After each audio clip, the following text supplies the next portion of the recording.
A'udzu billahi minasy syaithanir rajim.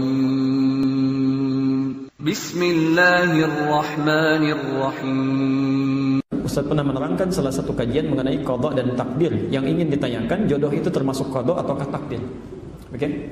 Saya tidak menerangkan masalah qada, saya menerangkan masalah qadar dan takdir. Ya, karena qada, ada qadar, ada takdir, itu berbeda. Ya, ada qada, ada qadar, ada takdir. Yang saya maksudkan kemarin qadar.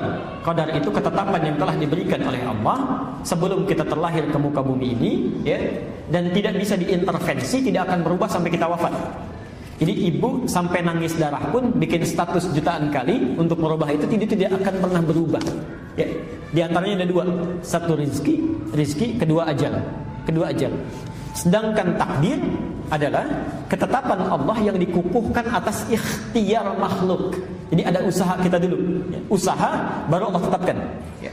Di antaranya ada dua juga, satu perbuatan kita, apakah baik atau buruk itu kembali pada ikhtiar kita. Misal adzan berkumandang Allahu Akbar, manusia bisa pilih. Mau ikut merespon suara adzan dengan sholat, itu kadar baiknya, ya silakan, takdir baiknya Allah tetapkan pahala. Ya, laha ma kasabat. Tapi kalau dia memilih yang buruk, dia hindari adzan, dia kerjakan yang lain misalnya, atau bahkan maksiat, wa 'alaiha maktasabat, Allah tetapkan. Ya. Ya, supaya manusia memilih yang baik, Allah turunkan hidayah, diberikan hidayah. Quran surah 29 ayat 69. Jodoh masuk yang mana? Jodoh masuk kepada takdir, ya, bukan qadar. Dia harus usaha dulu, usaha cari. Makanya kata Nabi, tunkahul mar'atu li arba'in. Ya, perempuan dinikahi lewat 4 hal. Kenapa bahasanya dinikahi? Karena perempuan cenderung menunggu laki-laki yang aktif, ya. Tapi bukan berarti perempuannya diam, tidak, menunggu dalam kebaikan.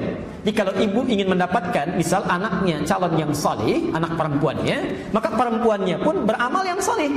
Ya, rajin tahajud, salatnya yang bagus, baca Quran, dia mulai menghafal, maka Allah pun akan kirimkan orang yang baik. Itu usahanya, ya. Tapi karena laki cenderung mencari, maka sifatnya lebih aktif laki-laki, ya. Tunkahul mar'atu li arba'in, perempuan dinikahi karena 4 hal. Ya. Pertama, limaliha, karena harta bendanya. Ya. Kemudian karena kecantikannya. Kemudian linasabiha, karena latar belakangnya. Kemudian yang terakhir, lidiniha, karena faktor kesolehan agamanya. Ya. Fadfar bidzatid dini taribat yadak. Pilih yang keempat, itu yang paling bagus. Maaf, suka ada keliru menerjemahkan. Limaliha itu sering diartikan dengan yang banyak hartanya. Saya kurang sepakat, ya. Walaupun ada kecenderungan orang memilih itu yang banyak harta, ya. Sebetulnya yang dimaksudkan adalah yang bisa mengelola harta suaminya, bisa mengatur, ya. Jadi kalau suami punya pendapatan 5 juta calon suami, jangan cari calon istri yang zakat mualnya saja 10 juta. Enggak akan nyambung. Dicari pasangan yang sesuai, ya, punya kemampuan 5 juta, cari yang bisa mengatur harta suami dengan 5 jutanya. Itu maksudnya, ya. Jamaluha bukan jamilah. Kalau jamilah itu cantik, paras.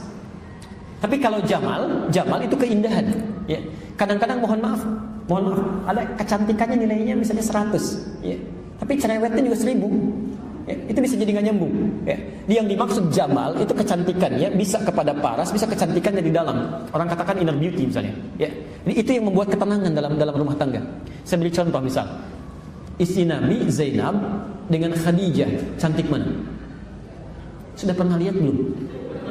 Bagaimana bisa jawab itu? Oke. Itu seringkali diilustrasikan Zainab itu kalau dilihat mata tidak berkedip, ya, wajah tidak berpaling. Karena itu Nabi pernah dituduh, Nabi itu menikahi Zainab karena hasrat saja. Ya. Tapi itu terbantahkan oleh fakta sejarah. Beliau tidak punya keturunan dari situ, ya. Dan yang paling menarik, ternyata dengan Khadijah itu yang disebut-sebut sampai dalam mimpi Khadijah. Masya Allah. Kenapa bisa disebut demikian? Jawabannya ada di Al-Bukhari nomor hadis yang keempat. Silahkan dicek itu. Silahkan dicek. Ada ibu bapak bisa bayangkan, Nabi saat sedang gelisahnya, takutnya lihat Khadijah saja itu hilang setengah kegelisahan. Dengar suara Khadijah bisa hilang seluruh kegelisahan. Ya, nanti lain waktu kita bahas apa yang dilakukan Khadijah, itu yang dipelajari. Makanya sering saya katakan, kenapa Nabi diizinkan menikahi lebih daripada 4 perempuan? Karena seluruh karakter perempuan di muka bumi ini terangkum pada istri-istrinya Rasulullah SAW. Silakan ibu pelajari, ibu akan temukan ternyata ibu mirip siapa nanti, bisa kelihatan di situ. Ya. Bisa kira ke situ, ya. Jodoh itu bagian dari takdir, bukan qadar. Saya jawab terakhir dulu, ya, karena kami mesti bergerak ke tempat lain, ya. Jadi nanti saya simpan sebagian yang belum saya jawab di pertemuan selanjutnya.